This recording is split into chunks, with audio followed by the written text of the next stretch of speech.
Our topic for today is the theory of the firm, which is an extremely important topic in economics, one that I think is quite a bit muddled and within the mainstream of the profession, and is certainly worthy of some clarification. That's what I'm going to try to do today. What has come to be known, the theory of the firm, in the last decade or two has become a very kind of a trendy and hot topic within the mainstream, or within a part of the mainstream, particularly as it relates to new developments in management theory, in financial economics, accounting, and so on. And I'm going to talk about some of those recent developments in the lecture, but I'm going to focus mostly on what we might think of as sort of the core elements involved with firms and production.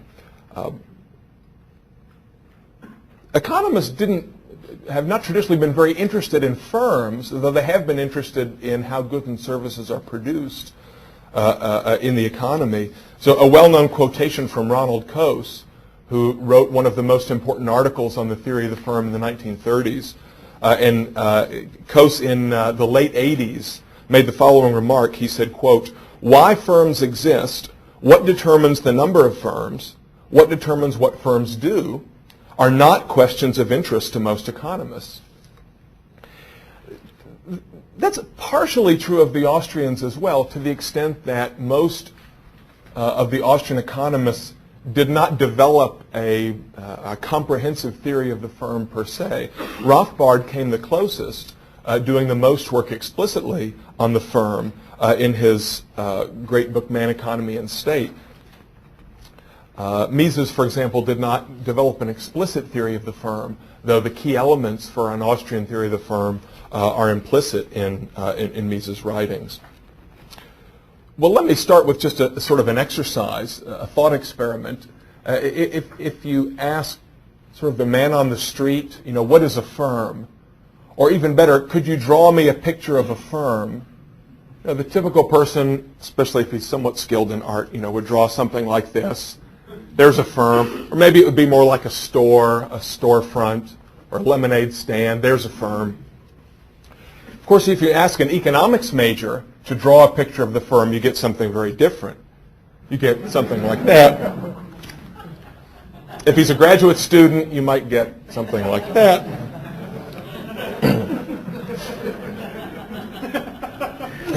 Some of you may recognize the source of that particular slide.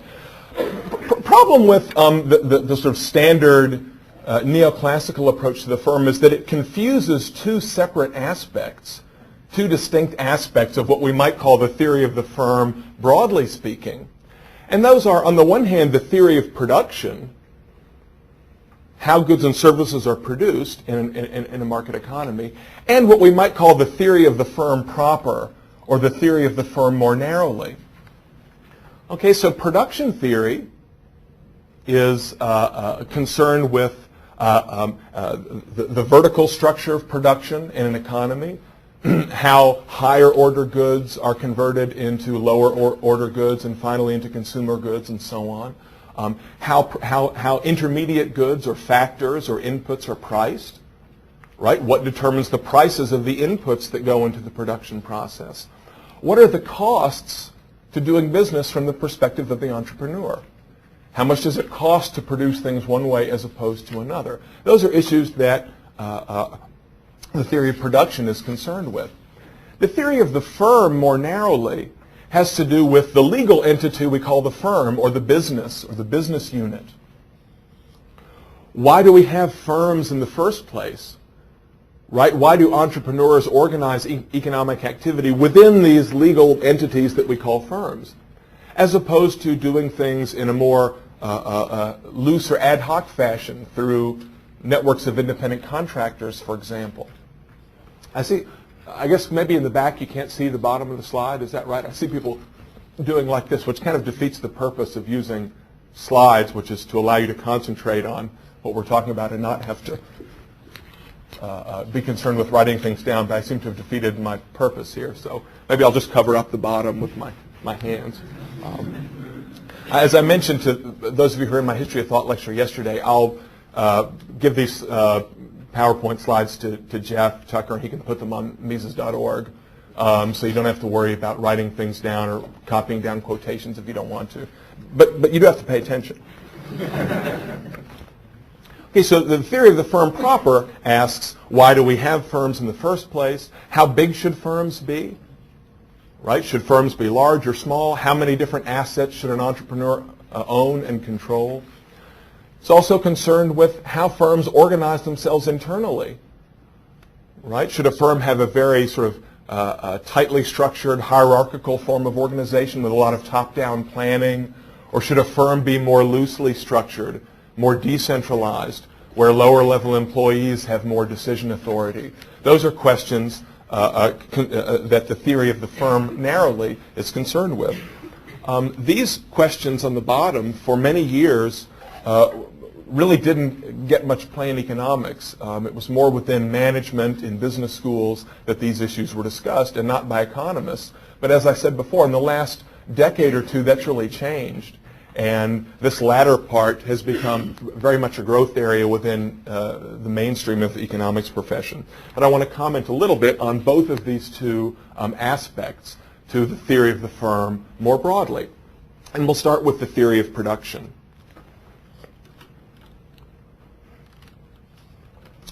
Please keep in mind that from the Austrian perspective, right, the production process is not simple. Right? It's very complex. A modern industrial economy has a very complicated capital structure, which you learned about in Professor Garrison's lectures either yesterday or today, with various stages from higher order to lower order goods. See, I have a nice little Hayekian triangle up there. It's not quite as fancy as Professor Garrison's PowerPoints, but you get the idea. So right to the Austrian view, the structure of production is very complex. There are an effectively infinite number of combinations of resources or intermediate goods that can be used to produce any set of final goods. And how a market economy works this process out of how the input should be combined into outputs is through the exercise of entrepreneurship. Right? That's the entrepreneurial function. What entrepreneurs do is find the best ways of organizing factors of production to produce the goods and services that consumers want. And you've learned about the entrepreneurial function in other classes this week, and we'll hear more about it during the week. How do entrepreneurs do this? Well, they use economic calculation, which was discussed in Professor Salerno's lecture yesterday, I think it was, Calculation as Price Theory.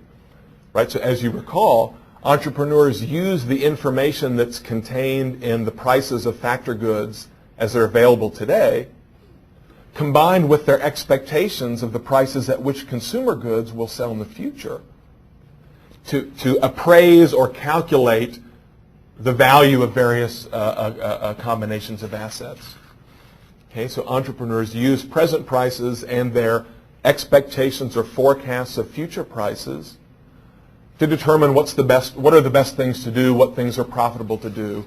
In other words, through that process, the structure of production is aligned or coordinated such that it is able to satisfy consumers' demands for final goods. But how exactly does that process happen? Where do these prices come from, for example? And that's where one of the great Austrian contributions to the history of economic thought comes into play. And that's the theory of what is technically known as the theory of imputation, or more loosely, the theory of factor pricing. Okay, what determines the prices of the intermediate goods in a market economy? Well, where the Austrians, particularly Menger, boehm-bawerk, Wieser, and then later Mises and Rothbard, where their views came onto the scene is in contrast to the classical view, the view of the British classical school, for example, which was that the prices of final goods, of consumer goods, are determined by the costs of the factors used to produce them. Okay, so the prices of consumer goods, of final goods, or in some formulations, the value of those final goods is determined by the cost of their production. Most of you have heard about the labor theory of value, We talked about that a little bit yesterday as it was introduced by Adam Smith, or expounded by Adam Smith, and of course picked up by Karl Marx. The labor theory of value holds that the value of a good or service, and hence its value in exchange or its price, is determined by the amount of labor that went into its production. Okay? So this is what we might call sort of an objective cost-based theory of value, which is associated with the British classical school. The Austrian view, as expounded primarily by Menger, was to flip this on its head, to turn this around and say, no, it's the prices of final goods, or more generally the value of final goods to consumers, that determines the costs or the prices of the factors that are used to produce them. In other words, it's the prices of the final goods that determine the costs of production rather than the other way around. For example, to use an example that was discussed by Menger, why is the price of land in the Champagne region of France very high? Why is land very expensive in the Champagne region of France? Well, the British classicals argued along the following lines. They said, well, champagne, the drink, is very expensive. Champagne costs a lot when you go down to the liquor store because the land in that part of France is very valuable. Right? The land in the champagne-producing part of France is very expensive land. Therefore, champagne, the drink, has a high price in the market. And Menger said, no, the truth is the other way around. Right? Land in the Champagne region of France is expensive because consumers are willing to pay a lot for champagne. It's the fact that the final good is valuable to consumers, as it is able to satisfy consumers' subjective wants and so on, is what makes the input valuable. If consumers were to decide they didn't like champagne, the price of champagne would fall, and the value of land in the Champagne region of France would fall. Okay, so it's ultimately consumer valuations that drive the pricing process that determine the prices of factors, not sort of the other way around. Okay, that's the Austrian, or sometimes called subjectivist, theory of factor pricing, part of the more general theory of imputation. Right, so the Austrian view of imputation is consumer-driven. It's consumer wants that are the ultimate given. And then the value of intermediate goods is derived from the value of those final goods to consumers. As elaborated in what we call the marginal productivity theory, right? We can even go further and say that the specific prices of, add the qualifier, most intermediate goods. There's some qualifiers that have to be applied, but the prices of most intermediate goods are derived from what we call the discounted marginal revenue product of that input. The discounted marginal revenue product of that input.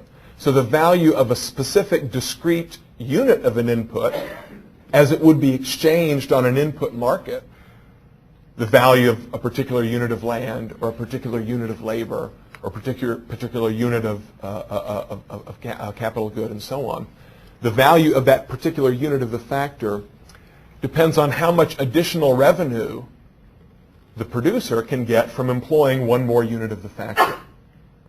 Okay?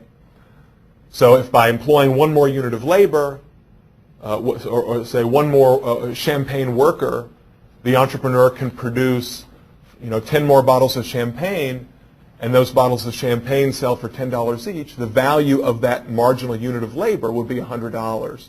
The additional $100 of revenue received by the entrepreneur, discounted by the rate of time preference, by the rate of interest. Okay, so remember the labor is employed at the start of the production process, or at least prior to the production of the final good. So there's some discounting that has to be applied. So the discounted or present value of that $100 is what that marginal hour of labor would be worth. Okay? Again, as I mentioned, there are some exceptions. There are certain types of production processes where the inputs have to be used in fixed proportions. In Rothbard's terminology, where the values of the specific factors cannot be isolated. In that case, their prices may diverge from their discounted marginal revenue products. But by and large, for most factors of production, it's the DMVP that determines the price of that factor on the market. Just to be precise, remember that the entrepreneur is the driving force behind this process. So to be more precise, we would say the discounted marginal revenue product establishes the maximum amount that an entrepreneur would be willing to pay for a unit of a factor.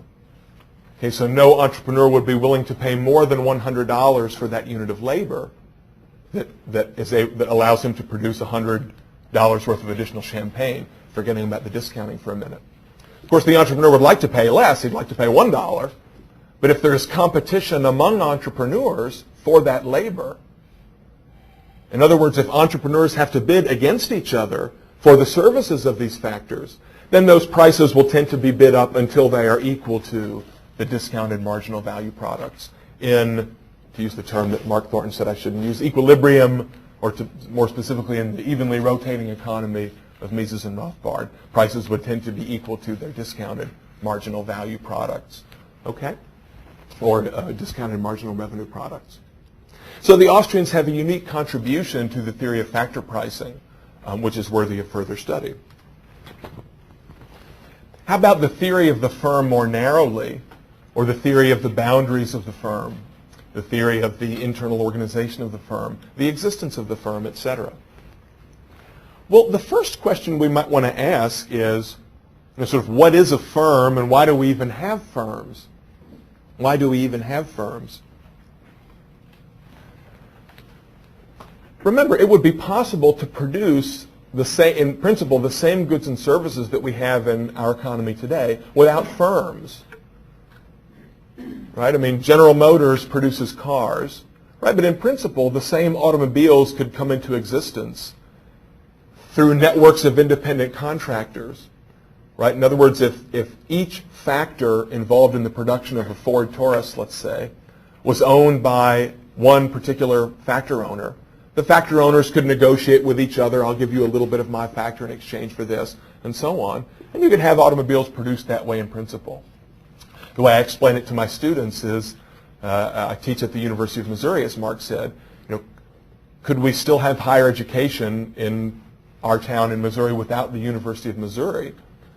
Well, I mean, in principle, we could do it the old-fashioned way, right? The way it was done in ancient times. I mean, think of the great philosopher Socrates, for example.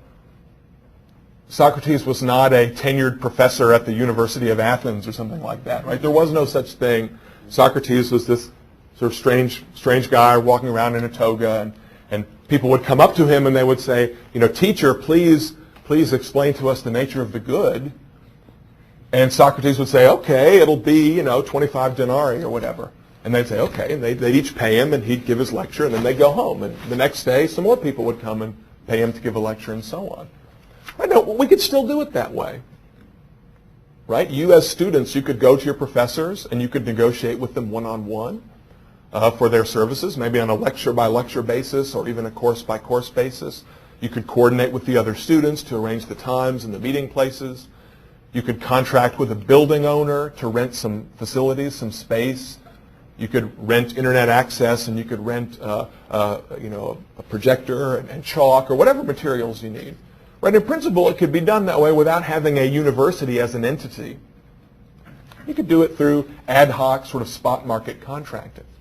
But generally, we don't do it that way because it would be very costly to do so.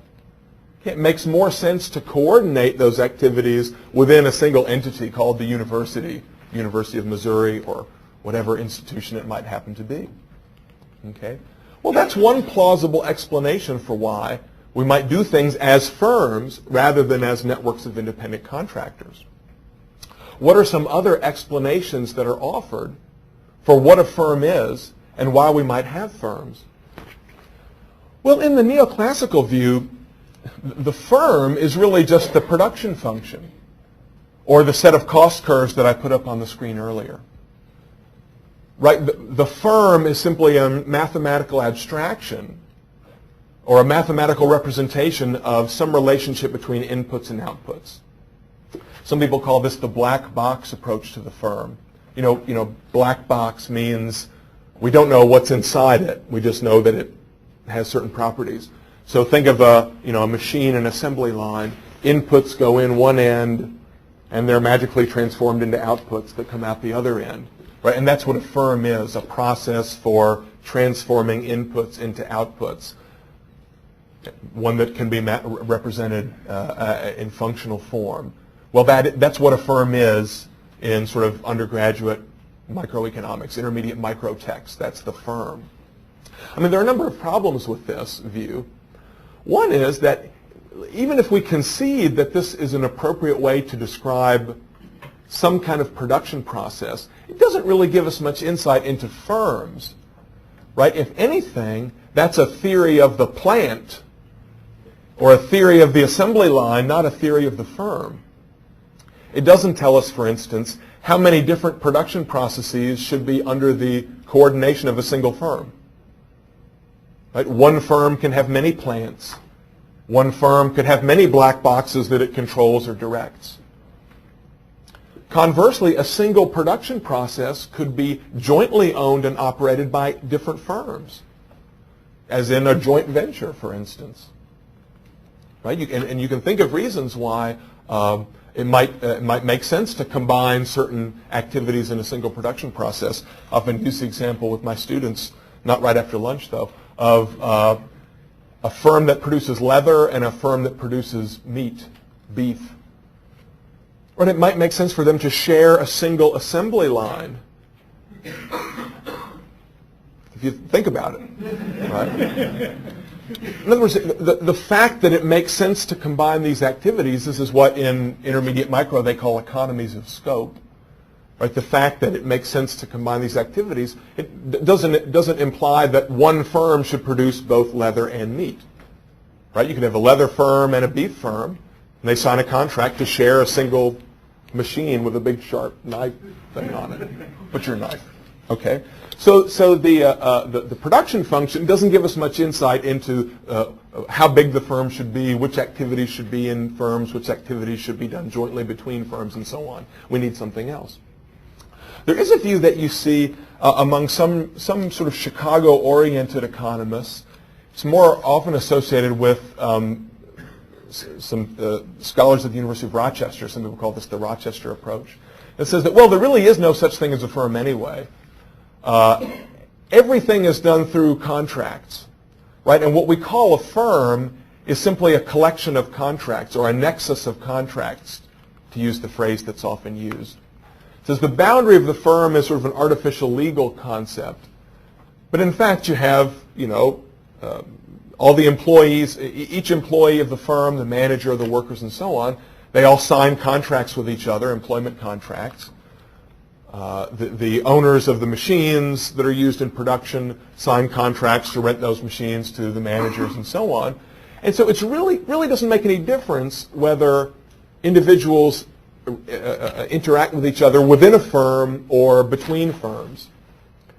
An agreement within the firm is essentially no different from an agreement between firms. It's all contracts anyway. Without going into too much detail, there's some problems with the nexus of contracts view as well. A main problem is that, no, in fact, relations within firms and relations between firms are different in a substantive economic fashion. Ownership of assets gives certain rights and responsibilities that are different from those one acquires through a contract. Ownership, for example, gives you the right to determine the use of an asset in sort of new, novel situations that had not been thought about before, whereas those rights are typically not given to the owner in a contract. Okay, so a contract may give you certain discretion over how to use a machine, but if a situation arises that's not covered in the contract, your discretion may be limited. Whereas if you're the owner, you have the ultimate rights to decide how that asset is to be used, even if you've delegated some of those rights through contract to someone else. So there is such a thing as ownership as a meaningful economic category, and it needs to be taken into consideration. So there is such a thing as a firm, and it does matter whether you do things inside a firm or outside the firm. There's one approach that is popular in the strategic management area, and indeed is popular among some Austrian economists, what's sometimes called the knowledge-based or capabilities theory of the firm. This theory has a very Hayekian flavor, which is why it's popular among some Austrians. It says that, well, what characterizes a firm is not its tangible assets or its physical assets, but rather some intangible stock of knowledge or set of capabilities or routines that's possessed within that firm. Okay, so a firm really is a set of capabilities, and the boundaries of the firm are determined by how well those capabilities spill over into different lines of production. There are some drawbacks, some problems to the knowledge-based view as well. And again, just in the interest of brevity, I'll only mention one. The knowledge-based theory is not very useful at telling us how this knowledge should best be put into play.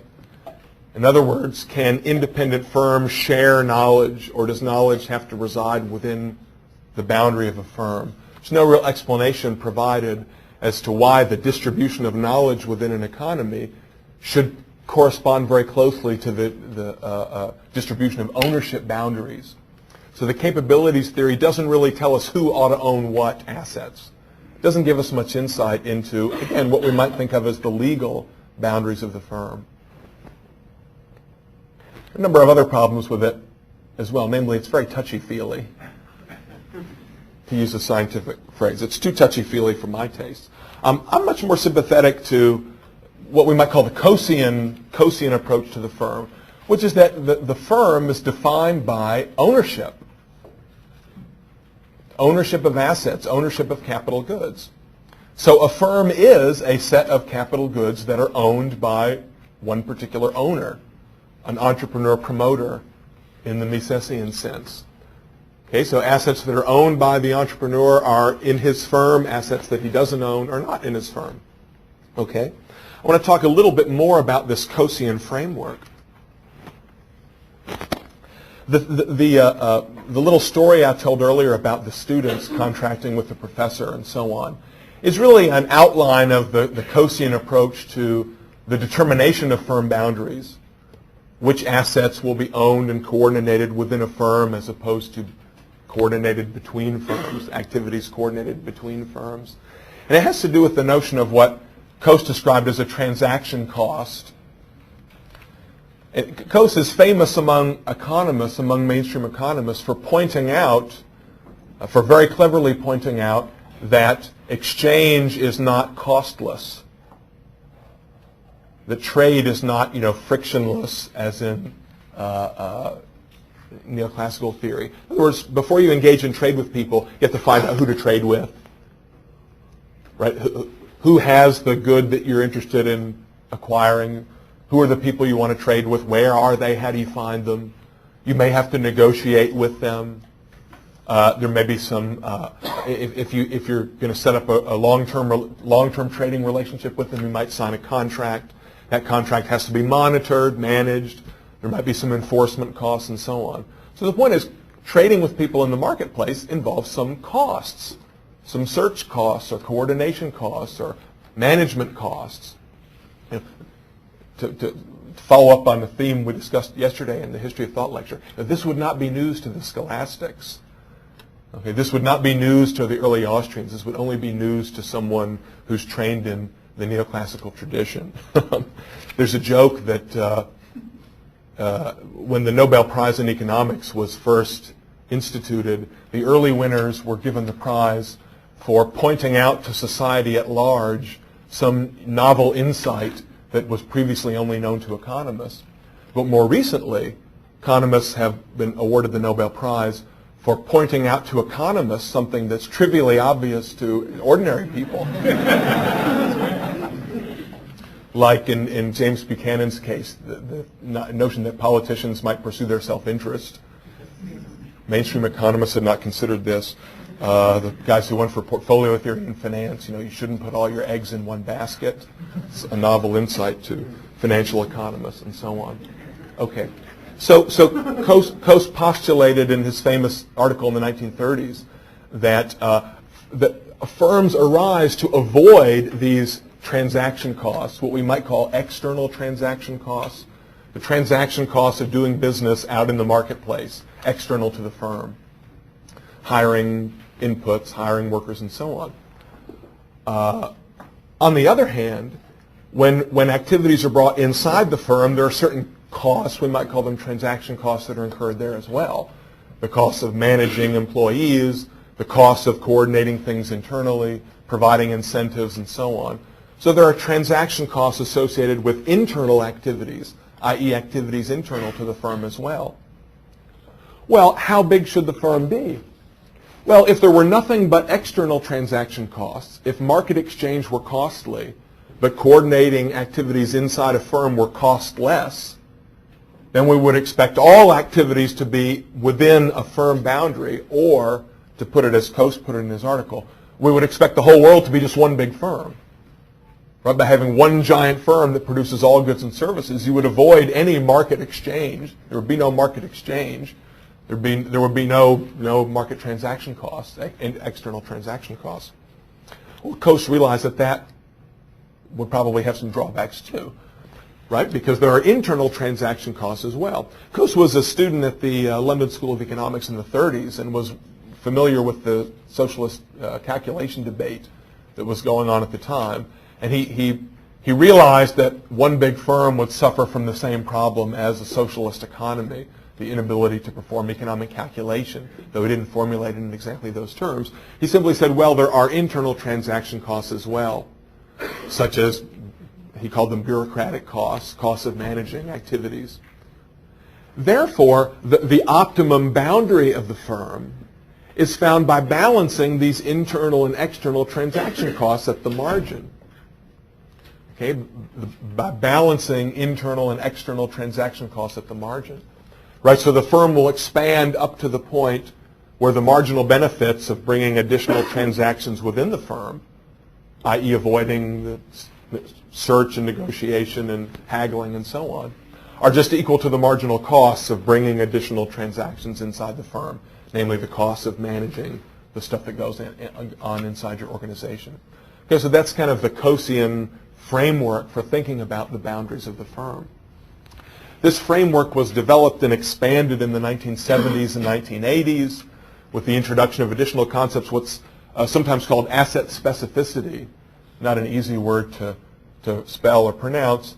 The idea that some assets are more valuable in particular production processes than in other production processes, which seems trivially true to an Austrian who believes that capital goods are heterogeneous rather than one big sort of homogeneous blob, or shmoo, as Robert Solow put it. And from the fact that capital goods are not perfectly homogeneous, follows that there may be situations where an asset that's used in a particular production process can only be removed and used in another, can only be transferred to another production process at great cost, and that may lead to some bargaining problems among the parties involved in production. So the idea is, if I'm in a trading relationship with someone and that relationship requires me to invest in assets that are specific to that relationship, then my trading partner may have the opportunity to kind of take advantage of me once I've made those investments by threatening to break off the relationship unless I agree to terms that are more favorable to my partner, knowing that if the relationship breaks off, I'm left with these assets that have little value in a new relationship. Okay, it is sometimes referred to as the hold-up problem. My trading partner can hold me up once I invest in specific assets. And we may decide that our trading relationship is better managed within a firm. In other words, I should buy him out or he should buy me out. So we no longer have this conflict of interest because we're now the same firm. And so we may see firms integrate their activities. Firms will vertically integrate, for example, to avoid the hold-up problem that's associated with specific relationship-specific assets or investments. As the theory has been developed, it's been expanded to include sort of intermediate cases of ownership. Right, so to use the phrase that was made famous by Oliver Williamson's 1975 book, Markets and Hierarchies, at the one extreme you have no firms, you have decentralized spot market exchange, what he calls markets. On the other hand, you can have production within hierarchical firms with sort of top-down decision-making, call that hierarchy.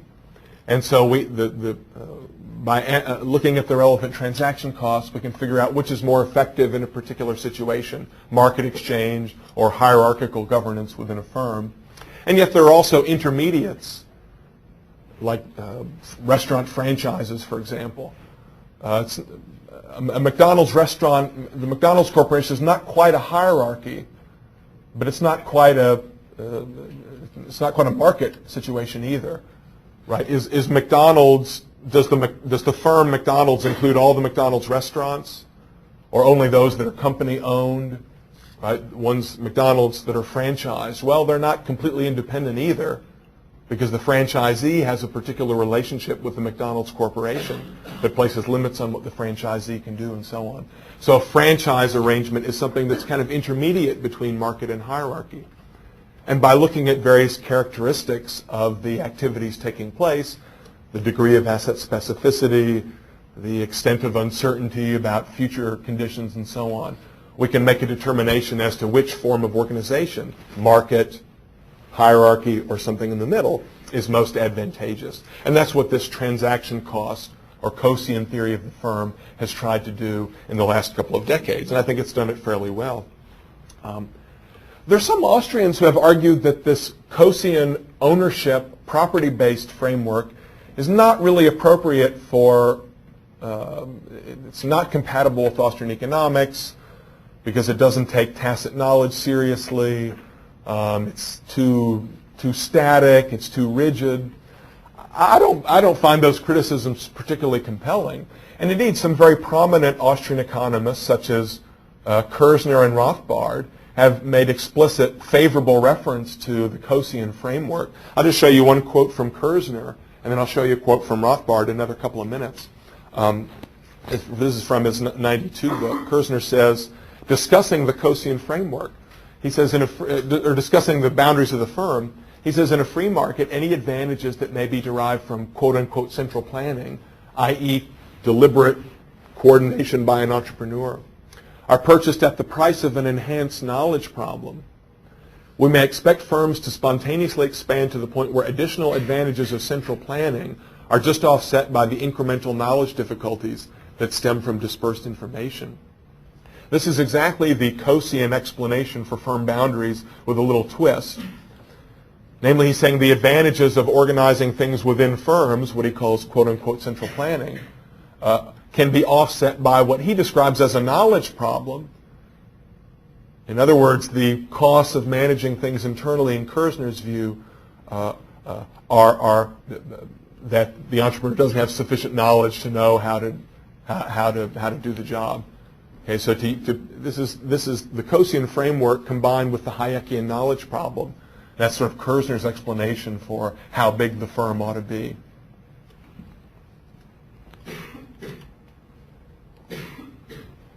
Last point, and then we'll stop for some questions and discussion, pertains to the limits to the firm. What is it that sets the ultimate limit on just how large a firm can be? How many different assets can one entrepreneur operate or control effectively? Conventional explanations are somewhat have some drawbacks or some limits. In intermediate textbooks, you see things like economies of scale and scope just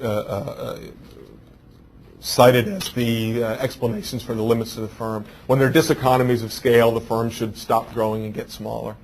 Well, as we already pointed out, scale and scope are relevant to the optimal scale of production in terms of a production process, but doesn't tell us much about the boundaries of the firm as a legal entity. There are other explanations that were advanced in the mainstream literature referring to problems of bureaucracy, problems of communication, limits to the span of control that a manager can have effectively, and so on. One of Rothbard's great contributions in Man, Economy, and State, and one that I think hasn't been really all that well appreciated, is to provide a very novel explanation for the upper bound to the firm in terms of the socialist calculation debate. And it's interesting, I didn't actually realize this, or I guess I had forgotten it until a few months ago when I was preparing some lectures for the Rothbard graduate seminar where we went through the full text of Man, Economy, and State, which, as you may know, is a large book. It's not something you sort of read all the way through, every couple of weeks. And actually, there's only a few pages in Man, Economy, and State on socialism. Only just a handful of pages on the calculation debate. And where that discussion occurs is in Rothbard's section on the theory of the firm. It's where he's presenting his theory of firm boundaries and what places the ultimate limits on the firm that he launches into a digression on the socialist calculation debate. So these things are clearly linked. Well, Rothbard's story goes something like the following. He reminds us that what the calculation debate was all about was not socialism per se, not socialism, the political ideology or whatever, but rather whether or not it was possible to have efficient production without markets for capital goods. The socialist controversy was really about the need for markets and market prices for intermediate goods or factors of production. Right? That was the crux of Mises' critique, that because socialism is the system where the means of production are owned by the people, i.e. owned by the state, there are no entrepreneurs owning individual factors of production, therefore no exchange of factors of production, no market for factors of production, and no prices for factors of production. Okay, so Mises says, the socialist dictator, even if he's completely well-intentioned, fully benevolent, does not know what's the most efficient way, for example, to build a railroad. Should he make the tracks out of steel, or should he make the tracks out of some alternative metal, out of titanium? Right? The dictator may have complete technical knowledge and know that both steel and titanium can be used to make rails that will work. But he has no way of knowing what's the most efficient use of steel or titanium. Should they be used in railroad production or something else? Well, in a market economy, we know that it's silly to build railroads out of titanium rather than steel because titanium costs too much. Titanium is very expensive. Well, if we didn't have markets for steel and markets for titanium, then we wouldn't have prices for steel and prices for titanium. So how would we know? How would we know whether railroad tracks are a good use of those materials in the absence of market prices for factors? So it's the absence of factor prices, according to Mises, that makes it literally impossible for the dictator to know what's the most efficient combination of resources to best satisfy his desired preferences, which could be the wants of the people or could even be his own selfish desires. Okay? And Rothbard reminds us that the calculation debate is really about factor markets, not about socialism per se. How does this pertain to firms? Well, if you think about how a large firm is organized, right, large firms are never completely 100% centralized, where one decision maker or set of decision makers at the top tells everyone in the firm what to do. No, indeed, large firms are typically decentralized to some degree, broken down into different departments or different divisions, each of which has some autonomy over its own kind of day-to-day affairs. Most large multi-product or firms that serve a large geographic region have subunits that have a large degree of independence and are often organized as profit centers, meaning each subunit keeps its own profits, keeps track of its own profits, keeps its own balance sheets, its own income statements, and so on. Then what the central office of the firm does, the central headquarters, is it uses the information embodied in those financial statements at the level of the subunits to know which subunits are performing well and should be expanded, and which subunits are performing poorly, perhaps should be contracted or even spun off altogether. Right, so the entrepreneur needs to have some statement of divisional profit and loss as well as aggregate firm profit and loss. Rothbard says, well, imagine the case where you have a firm that owns multiple stages of production. So it has one subsidiary that produces some kind of higher order good, some raw material, let's say, and then another subsidiary that produces an intermediate component using that raw material. Well, the way this works within a large firm is that the subsidiary producing the raw materials sells, quote unquote, a certain quantity of raw materials to the subsidiary that buys those raw materials and makes them into intermediate components. It's not a real sale because it doesn't take place on the market. It takes place within the firm. But the accountants keep track of it. They give it a price, what's called a transfer price. And so the accounts of the two different subsidiaries are adjusted accordingly to show that one transferred a certain amount of valuable goods to the other. So this division sold something to this division, right? Now, to know which divisions, how each division is actually performing, you need the transfer price to be some meaningful price and not just an arbitrary number. Right? If the transfer price is a very high number, right, then it will look like the division producing the raw material is very profitable, and the division buying the raw material is really unprofitable because, gosh, it paid such a high price. Right? That would falsely convince the entrepreneur maybe that he should expand production in the first subsidiary and get rid of the second subsidiary. But that would be misleading because in my example, that information came from having the wrong transfer price. Right? Conversely, if the transfer price is too low, it looks like the buying division is doing very well and the selling division is having a hard time. But the point is, you can never have accurate information on the performance of these subsidiaries unless you have transfer prices that are, well, not too high or too low, but just right. Well, how do you get those? How do you know what prices to use for these internal transactions? Well, the only way, Rothbard pointed out, to get the right prices is if there exists an external market for that intermediate component or whatever it is that's transferred among divisions.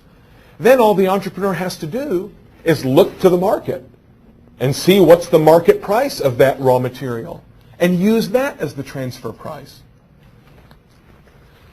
So the entrepreneur needs what in the accounting literature they call market-based transfer prices to make sense of what's going on inside the firm, to know which activities, which subunits are doing well and which are doing badly. Rothbard points out, well, suppose a bunch of firms were to get together and merge or form a cartel and fix the prices of intermediate goods. Suppose the firm became so large, or a group of firms were to form a huge cartel that controlled the entire market for this intermediate good, the one that's transferred between one subsidiary to another. Well, then the entrepreneur would be like the socialist dictator, would have no external market to refer to know what's the appropriate transfer price, because there is no market anymore. The external market has been swallowed up by the gigantic gigantic carnivorous firm. Okay? Therefore, the firm will not be able to perform well. The entrepreneur will not be able to perform economic calculation because market prices will have gone away. The central office of the firm would be in exactly the same position as the central planning board of the socialist economy. Rothbard puts it, and here's how he puts it in a later article in 1976. He says, Coase pointed out that there are diminishing benefits and increasing costs to each of these two alternatives, meaning A, production inside a firm, and B, production outside firms with market transactions. And this results in, Rothbard quoting Coase, an optimum amount of planning in the free market system. Our thesis, i.e. Rothbard's thesis, adds that the costs of internal corporate planning become prohibitive as soon as markets for capital goods begin to disappear, so that the free market optimum will always stop well short not only of one big firm throughout the world market, but also of any disappearance of specific markets and hence of economic calculation in that product or service. In other words, the ultimate limits for how large the firm can be are established by the need for the entrepreneur to perform economic calculation in terms of real money prices, in terms of market prices. So is there central planning, so to speak, within a firm? Absolutely yes. But that can only be effective when that firm is but one small island in a larger sea of market prices. Right? The entrepreneur can only direct economic activity to the extent that he has market prices available to him. He needs the data of the market provided in the price system to be able to do that coordination. Okay, let me just wrap up with a couple of brief comments. Keep in mind what we've seen throughout the lecture is that any adequate Austrian theory of the firm must incorporate the key elements of entrepreneurship.